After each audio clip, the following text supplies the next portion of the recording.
NBC5 News at 11 starts now.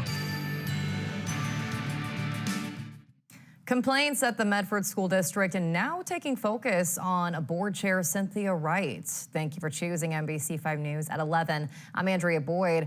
Board members discussed two new complaints against Wright, as well as a complaint by embattled board member Michael Williams that was substantiated by the board last month. NBC5's Lauren Preto has the details in her top story tonight at 11.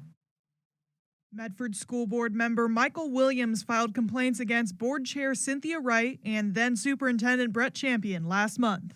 Though most of his complaints were dismissed, one complaint about Wright's conduct was substantiated. The board found Wright violated board member standards of conduct for failing to treat Williams with respect in public messaging. But at Thursday's school board meeting, the board voted to take no action against Wright. Board member Michelle Atkinson says it's clear a mistake was made, but it's time to move on. It is a reminder that we are held to a high standard, and people are watching. Let's try to lead with as much kindness as we can, and that's going to be my plan. Wright was also met with two new complaints, the first coming from Medford Education Association grievance chair Paul Sinar. After Sinar accused the board of being racist at the last board meeting, Wright had emailed Sinar a response explaining the board's actions aren't rooted in discrimination of any kind. Sinar's complaint alleges Wright's response was meant to silence him, violating school board policy. The board voted this complaint was unsubstantiated, stating Wright's response was a polite disagreement with Sinar's beliefs. Williams says regardless of the complaint, they should pay attention to how community members are perceiving the board.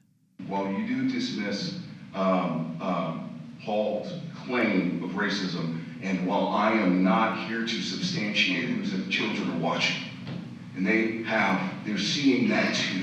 The second complaint against Wright came from a community member concerned that Wright violated Oregon's public meeting laws when she messaged all other board members about having superintendent vacancy and next steps listed in last week's work session agenda.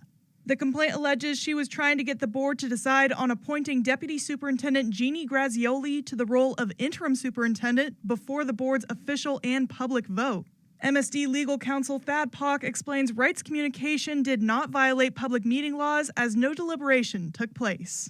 That type of communication, even with a quorum of the board, is non-substantive in nature and merely related to scheduling of agenda items, and is therefore not a serial communication or a serial meeting. The board voted this complaint against Wright was unsubstantiated as well. Board members say it's time for this series of complaints to end so they can refocus on what matters, their students.